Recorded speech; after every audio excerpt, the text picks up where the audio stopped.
শুরুতেও শুনছি, ভালো লাগলো শুনে। শীতের মাঝে ভালো থাকতে পারা, কম্বল ছাইরা দিয়া, এটাও কম ইমানের জোর না। এই গ্রামে বাড়ি, অথচ বাড়িতে বসে আছে, শুয়ে আছে, এমন লোক আছে না? আসে নাই। আমি এদিক দিয়ে আমাদের পীর সাহেব হুজুর সহ কিছুক্ষণ আগে খাইতে গেছিলাম। যাওয়ার সময় দেখছি দোকানে অনেক মানুষ দাঁড়িয়ে আছে। এই মানুষগুলো যখন মাহফিলে আসছিল, আজকে বাড়ি থেকে দোকানে যাচ্ছি বলছে না মাহফিলে যাচ্ছে? কি বলে আসছিল? অথচ মাহফিলে না এসে দোকানে বসে আছে। দোকানে বসে বসে ওয়াজও শোনে, বিড়িও টানে, এমন দুই চারজন শ্রোতা আসেনি? হেরা মাহফিল ইচ্ছা করে আসে না, কারণ এখানে বইতো বিড়ি খাওয়া যাবে না। কপাল পোড়া কোরআনের মজলিস, এখানে আসতে পারা, বসতে পারা, এটা সৌভাগ্যের ব্যাপার, ঠিক না? যে আল্লাহ আমাদেরকে কোরআনের এই মাহফিলে সম্পৃক্ত হওয়ার সুযোগ দিলেন, আমাদেরকে যে আল্লাহ তাআলা কোরআনের কথা বলা শোনার মতো মন মানসিকতা দিলেন, আজকের এই আয়োজনে রহমতের এই সাগর, এই দরিয়ায় আল্লাহ তাআলা আমাদেরকে ডুব দেওয়ার জন্য ব্যবস্থা করে দিলেন। আমরা শুরুতে তাকে শুকরিয়া জানাই, কৃতজ্ঞতা জানাই, কালিমাত শুকর ফরি আলহামদুলিল্লাহ। প্রিয় দিনী ভাইয়েরা, আমি আপনাদের সম্মুখে পবিত্র কোরআন মাজিদ থেকে ছোট্ট একখানা আয়াতে কারিমা তিলাওয়াত করেছি। প্রিয় নবীজি মুহাম্মদ পড়ুন সাল্লাল্লাহু আলাইহি ওয়াসাল্লাম। ওনার পবিত্র মুখ অনুসৃত সহিহ বুখারীতে উদ্ধৃত ছোট ছোট দুইখানা হাদিসে নববী উপস্থাপন করেছি। আল্লাহ তাআলা তৌফিক দিলে এখান থেকে কিছু কথা বলবো ইনশাআল্লাহ।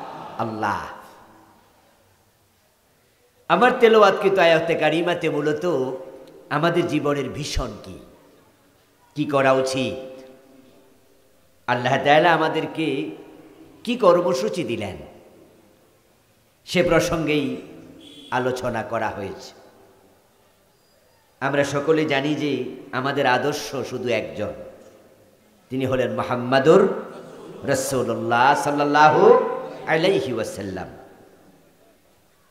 প্রিয় নবীজিকে আদর্শ বানিয়ে উনার মতো জীবন সাজানো, এটা উম্মতের দায়িত্ব।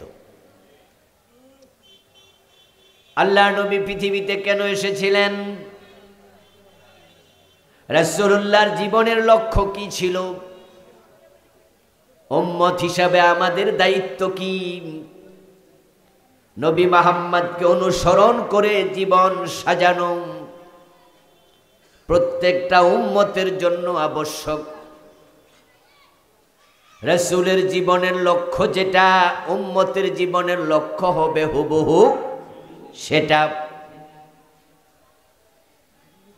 আজকের বাংলাদেশে আলহামদুলিল্লাহ নামাজি মানুষের অভাব নাই, কিন্তু সমাজে, রাষ্ট্রে নামাজ প্রতিষ্ঠিত নাই। এই দেশে যাকাত দেওয়ার লোকও আছে, কিন্তু সমাজে যাকাত প্রতিষ্ঠিত নাই। রোজা রাখার লোক আছে, কিন্তু রাষ্ট্রে রোজা প্রতিষ্ঠিত নাই। এই দেশে ইসলাম আছে, ইসলামওয়ালাও আছে, কিন্তু দেশে ইসলাম প্রতিষ্ঠিত নাই। যখন নামাজ প্রতিষ্ঠিত থাকবে না, তখন নামাজ হয়ে যাবে মানুষের কাছে নফল কাজ। মন চাইলে পড়বে, মন চাইলে পড়বে না। ঠিক মসজিদের পাশের দোকানে বসে বসে চা খায়, বিড়ি খায়, নামাজের সময় নামাজে যায় না, এমন দোকান এলাকায় আছে না নাই? কিচ্ছু করার নাই, কারণ সালাত প্রতিষ্ঠিত নাই। বাইতুল মুকাররম মসজিদে গেলে দেখবেন দোতলায় নামাজ চলতেছে, নিচতলায় রমরমা বেচা কেনা চলছে, অথচ নামাজের আজান হলে দোকান বন্ধ করতে হবে, এমন অর্ডার আল্লাহর কোরআনে আছে না নাই? 53 বছরের বাংলাদেশে আজানের পর দোকান বন্ধ করা হয়েছে, এমন ইতিহাস একদিনের জন্য নেই। মন চাইলে মানুষ নামাজ পড়ে, মন চাইলে পড়ে না, মনে হয় যেন এটা নফল কাজ। আপনাদের কাছে আমি প্রশ্ন করতে চাই, নামাজ কি নফল না ফরজ? নামাজ পড়া ফরজ না কায়েম করা ফরজ? ফরজ, কায়েম ও ফরজ। দুইটা ফরজ হওয়ার কারণ পড়ার কথাও কোরআনে আছে, কায়েম করার কথাও আছে। পড়ার কথা আছে একবার, আর কায়েম করার কথা আছে ৮০ বারের বেশি। পড়ার কথা আছে সূরা কাউসারে, ফাসাল্লি লিরাব্বিকা ওয়ানহার। ফাসাল্লি, আপনি নামাজ পড়ুন। এই যে আল্লাহ বলল নামাজ পড়ুন, এটা আছে মাত্র একবার। আর আকিমুস সালাত, ইউকিমুনাস সালাত, তুকিমুনাস সালাহ, আকামুস সালাহ, এভাবে আছে ডজন ডজন বার। এখন একবার বললে যদি নামাজ পড়া ফরজ হয়, এতবার কায়েমের কথা বলেছে, কায়েম করা নফল না ফরজ? বাংলাদেশে নামাজ কায়েম আছে নাকি? এই ফরজ ইবাদত কে পালন করবে? জিনেরা, ফেরেশতারা, জঙ্গলের মাখলুক, হাতি বাঘ ভাল্লুক, তো কে? আমরা যারা নামাজ পড়ছি আমাদের দায়িত্ব হলো নামাজ কায়েম করা। নামাজ কায়েম হবে ঠিক তখন রাসূলুল্লাহ যে উদ্দেশ্যে দুনিয়া এসেছিলেন, ওই উদ্দেশ্যে আমরা মুসলমানেরা জীবনের লক্ষ্য উদ্দেশ্য নিজেরা বানাবো যখন। এই দেশে নামাজ কায়েম না হওয়ার পিছনে এটাই কারণ, আমরা রাসূলুল্লাহর জীবনের লক্ষ্য বুঝি নাই। এখনো রমাদান মাস আসলে বাজারের দোকানগুলোতে পর্দার কাপড় টানাইয়া দিনে দুপুরে খায়, এমন পরিবেশ আছে না নাই? অথচ রমাদানে রোজা রাখা ফরজ। এই ফরজ বিধান সমাজে এখন নফলের মতো, যার মন চাইবে রাখবে, যার মন চাইবে রাখবে না। যেই যাকাত আল্লাহ রাষ্ট্রের উপরে ফরজ করেছেন আদায় করা, আমাদের উপরে ফরজ করেছেন প্রদান করা। যাকাত তুলবে রাষ্ট্র, যাকাত দেবে জনগণ। আবার বলছি শুনুন, আমরা যেভাবে যাকাত দেই ফকিরের হাতে, এটা সিস্টেম ইসলামে নাই। রাসূলুল্লাহ বলছেন তুখাযু মিন আগনিয়াইহিম ফাতুরাদ্দু ইলা ফুকারাইহিম। রাষ্ট্র যাকাত ধনীদের থেকে তুলবে, আবার রাষ্ট্র নিজে গরিবের হাতে দেবে। এটা ব্যক্তির কাজ না, কাজটা কার? সূরা হজ আল্লাহ বলছেন আল্লাযীনা ইম্মাক্কান্নাহুম ফিল আরদ আকামুস সালাহ ওয়া আতাউয যাকাত ওয়া আমারু বিল মারুফ ওয়া নাহাউ আনিল মুনকার। আমি যখন কোন ভূখণ্ডে মুসলমানদেরকে নেতৃত্ব দেব, তখন মুসলমান রাজা বাদশাহ দায়িত্বশীলের ৪টা কাজ। ১ নাম্বার নামাজ কায়েম করা, ২ নাম্বার রাষ্ট্রীয়ভাবে যাকাত আদায়। এই ৫৩ বছর ৫৪ বছরের বাংলাদেশে রাষ্ট্র যাকাত তুলছে কয়দিন? অথচ এটা আল্লাহর অর্ডার, এটা ফরজ। আল্লাযীনা ইম্মাক্কান্নাহুম ফিল আরদি, আল্লাহ কো জমিনে যদি আমি দায়িত্ব দেই, নেতৃত্ব দেই মুসলমানদেরকে, মুসলমানরাই কাজটা করবে। এই ৫৪টা বছর মুসলমানরাই এই বাংলাদেশে নেতৃত্ব দিচ্ছে। আল্লাহর ফরজ আইন যাকাত তারা আদায় করে নাই। এর পিছনেও একটাই কারণ, জমিনে নবী মুহাম্মাদের জীবনের লক্ষ্য বাস্তবায়ন হয় নাই। রাসূলুল্লাহ জীবনের লক্ষ্যটা কি? কোরআনের ৩টি সূরাতে আল্লাহ তাআলা বলেছেন। সূরাতুল ফাত আয়াত নাম্বার ২৮, সূরাতুত তাওবা আয়াত নাম্বার ৩৩, সূরাতুস সাফ আয়াত নাম্বার 9। এই তিনটি সূরাতে আল্লাহ একটা কথা বারবার বলেছেন, হুয়াল্লাযী আরসালা রাসূলাহু বিল হুদা ওয়া দীনিল হক লিইয়ুযহিরাহু আলাদ দীনি কুল্লিহি। তিনি আল্লাহ যিনি তার রাসূলকে কোরআন দিয়া পাঠাইছেন, ইসলাম দিয়া পাঠাইছেন, উদ্দেশ্য শুধু একটা, তিনি এই জমিনে ইসলামের বিজয় করবেন। আপনাদের কাছে আমার প্রশ্ন, বাংলাদেশে ইসলাম বিজয়ী না পরাজিত? চুপ করে থাকবেন না, একটা না একটা বলে দেন, তাহলে আমিও বুঝবো ওয়াজ কেমন চলছে। বুঝলেন কি না? ইসলাম কি বিজয়ী না পরাজিত? অথচ মুসলমানের সংখ্যা শতকরা কত? 92, আগে ছিল 90। গত 2 বছর আগে জনশুমারি হয়েছে, ওখানে রেজাল্ট বের করলো তারা 2% নাকি বাড়ছে, এখন 92। মুসলমান 92, ইসলাম পরাজিত।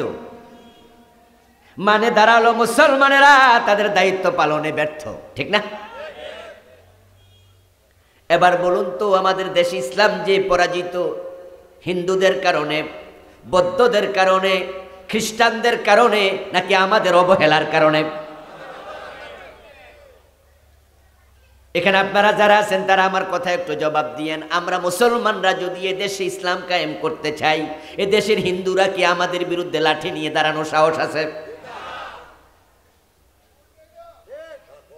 এই বুড়িচং থানায় হিন্দু আছে না নাই? আসেনি? আচ্ছা আপনারাই বলুন তো, আপনারা যদি এদেশে ইসলাম কায়েম করতে চান, হিন্দুরা কি লাঠি নিয়ে সাহস করবে? বৌদ্ধরা করবে? তাহলে তাদের দোষ সামনে কেমনে দেবেন? তারা তো বিরোধিতা করে না। কোন হিন্দু এই দেশ ইসলামের বিরুদ্ধে কথা বলে নাই, বলার সাহস নাই। কোন বৌদ্ধ বলে নাই, ইহুদি বলে না। তাহলে 92% মুসলমান, তাদের দেশে ইসলাম পরাজিত। শুধু একটা কারণ, মুসলমান দায়িত্ব অবহেলা করছে।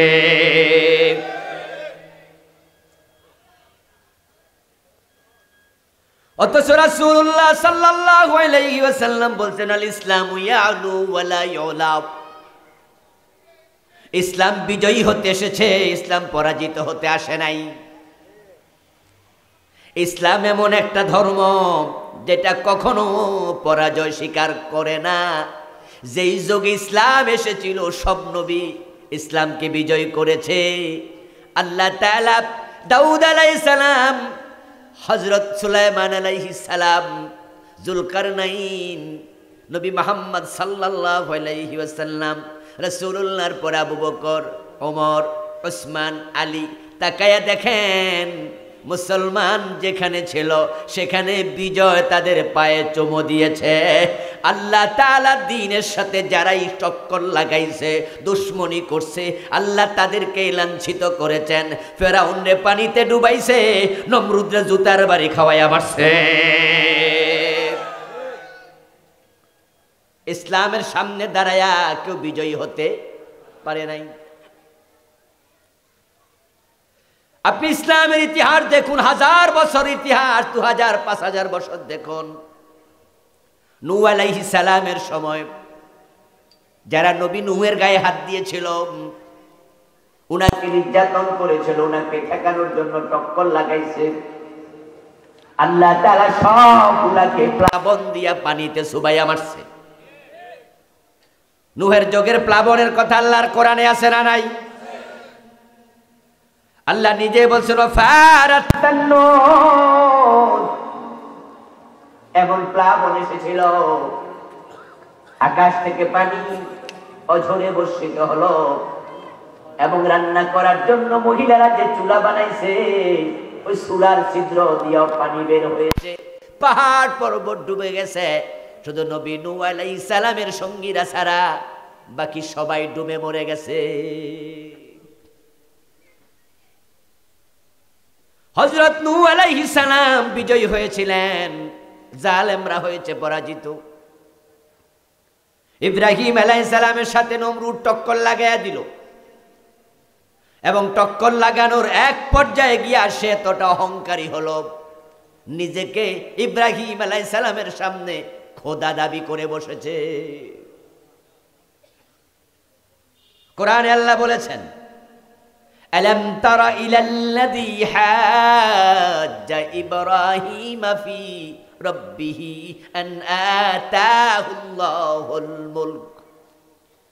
ও নবীজি মুহাম্মদ সাল্লাল্লাহু আলাইহি ওয়াসাল্লাম, আপনি লক্ষ্য করে দেখুন, আমি রাজত্ব দিয়েছি এক ব্যক্তিকে, সে ক্ষমতা পায়া ইব্রাহিমের সাথে আল্লাহর রুবুবিয়ত নিয়ে ঝগড়া শুরু করছে, সে নিজেকে এক পর্যায়ে রব দাবি করে বসেছে। ইব্রাহিম আলাইহিস সালাম বললেন, না না, তুমি রব নও। রব্বি আল্লাযী ইউহয়ী ওয়া ইউমীত, আমার রব তো তিনি যিনি জীবন মৃত্যুর মালিক। নমরুদ বলতেছে, ঠিক আছে, জীবন মৃত্যু আমার হাতে, এটা আমি তোমাকে দেখাইয়া দিচ্ছি। দুজন কয়েদিকে জেলখানা থেকে বের করে আনলো, ইব্রাহিমের সামনে দাঁড় করালো। ইব্রাহিম আলাইহিস সালামের চোখের সামনে একজনের তলোয়ারে কোপ দিয়া কল্লা কেটে ফেললো, আরেকজনের দিকে ইশারা করে বলল, তুমি বাড়ি চলে যাও, জেলে যাওয়া লাগবে না। এবার ইব্রাহিম আলাইহিস সালামকে বলে, দেখো ইব্রাহিম, একজনকে মারলাম, আরেকজনকে ছাড়লাম, তুমি তো বলছো সেই রব যে জীবন মৃত্যুর মালিক, দেখো আমি তো জীবন মৃত্যুর মালিক। নাউজুবিল্লাহ। ইব্রাহিম আলাইহিস সালাম দেখলেন জাহেল কয় কি রে, সে নাকি জীবন মৃত্যুর মালিক। এবার তিনি আরো শক্ত কথা বললেন, রাব্বি আল্লাযী ইয়াতি বিশামসি মিনাল মাশরিক ফাতি বিহা মিনাল মাগরিব ফাবুহিতাল্লাযী কাফার। এই মিয়া, জীবন মৃত্যুর মালিক তুমি যদি এটাই হয়, আর এতে তুমি রব হয়ে যাও, আমার রবের আর একটা ক্ষমতা আছে, সেটা দেখাও দেখি। আমার আল্লাহ তো তিনি যিনি প্রতিদিন পূর্ব দিক থেকে সূর্য তোলেন।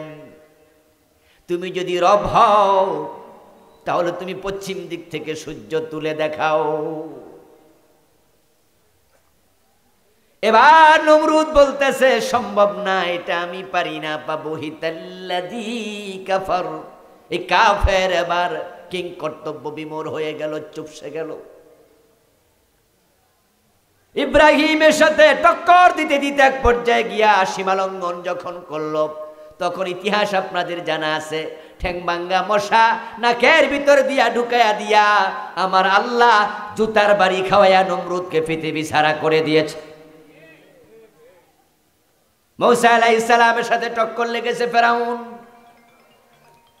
হযরত মূসা আলাইহিস সালামকে আল্লাহ তাআলা সাগরে রাস্তা বানায়া পার করলেন, আর ফেরাউনকে পানির মাঝে ডুবাইয়া ছাড়লেন। আমার আগের বক্তা মাহমুদুল হাসান ভাইও ফেরাউনের কথা বলেছে, আল্লাহ তার লাশটা এখনো জমিনের উপর রেখে দিয়েছে, মানুষ যেন শিক্ষা নেয়। আল্লাহ জালেমদেরকে ছাড় দেয়, আল্লাহ ছেড়ে দেয় না। ৩১০০ বছরের মতো ফেরাউনের লাশ লোহিত সাগরে ভাসমান ছিল, পচে নাই, গলে নাই, হাঙ্গর তিমি মাছ তাকে খায় নাই। আল্লাহ তার লাশ রেখে দিয়েছেন, তার লাশটা জমিনের উপরে এখনো আছে না নাই? ৮-১০ বছর আগে আমিও গিয়েছিলাম মিশরে। মিশরের কায়রোর জাদুঘরে এখনো ফেরাউনের লাশ শটান শুয়ে আছে, কাছের বাক্সার মাঝে তারা রেখে দিয়েছে। আমিও কাছে দাঁড়ায়া দাঁড়ায়া দেখেছি আর স্মরণ করেছি, আল্লাহ দ্রোহীদেরকে আল্লাহ ছেড়ে দেয় না। বিজয় হয়েছে মূসা, পরাজিত হয়েছে ফেরাউন। বিজয় হয়েছে নূহ, পরাজিত তার জাতি। বিজয় হয়েছে ইব্রাহিম, পরাজিত নমরুদ। বিজয় হয়েছে নবী মুহাম্মদ, পরাজিত আবু জেহেল। ইসলাম বিজয়ী হতে এসেছে, পরাজিত হতে আসে নাই। আমরা বাংলাদেশেও যদি একটু ধাক্কা মারতে পারি, এখানেও দিন বিজয়ী হয়ে যাবে। সময়ের অপেক্ষা, লক্ষণ দেখা দিয়েছে।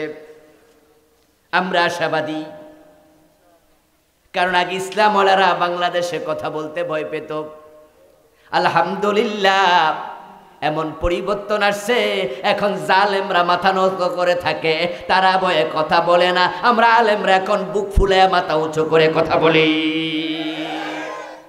পরিবেশ দিয়েছেন কে? এই পরিবেশ কাজে লাগাতে হবে। ইসলাম বিজয়ী হতে এসেছে, পরাজিত হতে নয়। এখন বিজয়ী না হওয়ার পিছনে অবহেলা দায়ী।